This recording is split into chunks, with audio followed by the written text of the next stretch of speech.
হবিগঞ্জের চুনারুঘাটে সাতছড়ির ঘন জঙ্গল, চারদিকে নিরাপত্তা, দুর্গম পাহাড়ি পথ আর গভীর বন।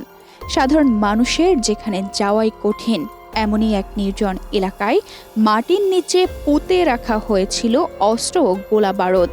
ভোরের অভিযানে সেই গোপন আস্তানার সন্ধান পেয়েছে বর্ডার গার্ড বাংলাদেশ। এই দুর্গম এলাকায় অভিযান চালিয়ে 6টি পিস্তল, 7টি ম্যাগাজিন এবং বিভিন্ন ধরনের 22 রাউন্ড গুলি উদ্ধার করেছে 55 বিজিবি।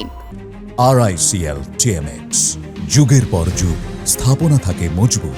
এক মাস ধরে আমরা বিভিন্ন ধরনের তথ্যের ভিত্তিতে অপারেশন করছি। আমরা সফলতার মুখ দেখলাম আজকে।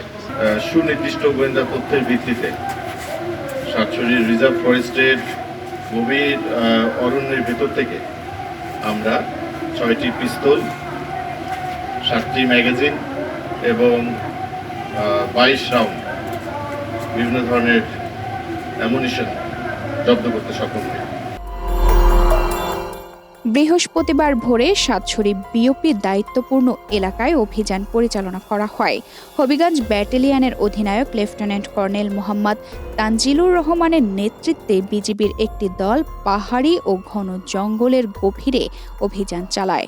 20 আগস্ট 2026 তারিখ ভোররাত আনুমানিক 4:30টার দিকে আমাদের হবিগঞ্জ ব্যাটালিয়নের অধীনস্থ সাতছড়ি বিওপি দায়িত্বপূর্ণ এলাকায় একটি বিশেষ অভিযান আমরা পরিচালনা করি। দুর্গম পাহাড়ি এলাকায় মাটির নিচে বিশেষ কৌশলে এসব অস্ত্র লুকিয়ে রাখা হয়েছিল। ডাকাতি বা সন্ত্রাসী কর্মকাণ্ডে ব্যবহারের উদ্দেশ্যে এগুলো মজুত করা হয়ে থাকতে পারে বলে প্রাথমিকভাবে ধারণা করছে বিজিবি। তবে কারা অস্ত্রগুলো সেখানে লুকিয়ে রেখেছে তা এখনো জানা যায়নি। জড়িতদের শনাক্ত ও গ্রেফতারে অভিযান ও গোয়েন্দা তৎপরতা চলছে। প্রাথমিক তথ্য অনুযায়ী আমাদের কাছে যে তথ্য আছে সেটা হচ্ছে ডাকাতি বা অন্যান্য সন্ত্রাসী বা নাশকতামূলক কর্মকাণ্ড করার জন্য এই অস্ত্রগুলো এখানে পুঁতে রাখা হয়েছিল। বলা হয় যে বাংলাদেশের সুন্দরবনের পরে 2 বা 3 নাম্বার বন যেটা আর কি বাংলাদেশের বড় বন, এইরকম জায়গায় তো সন্ত্রাসীরা বেছে নেয় সাধারণত বিভিন্ন ধরনের অবৈধমূলক কর্মকাণ্ড করার জন্য। তো সেটা যাতে না পারে, যেহেতু আমাদের বিওপি ওখানে আছে, আমাদের তৎপরতা সবসময় অব্যাহত।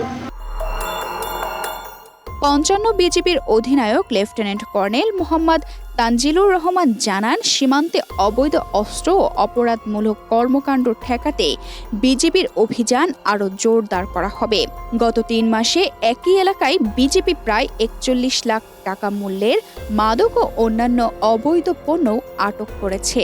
গত 3 মাসেই শুধুমাত্র এই জঙ্গল এরিয়া থেকে সাতছড়ি রিজার্ভ ফরেস্টের ভেতর থেকে আমরা প্রায় 41 লক্ষ টাকা মূল্যের 238 কেজি ভারতীয় গাঁজা, 2585 পিস ইয়াবা, 59 বোতল মদ এবং 21টি গরু আটক করতে সক্ষম হয়েছে।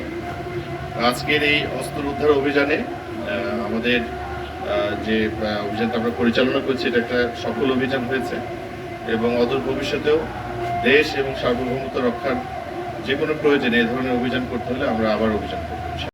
তানজিদা রহমান, ইনায়া, বাংলাদেশ প্রতিদিন।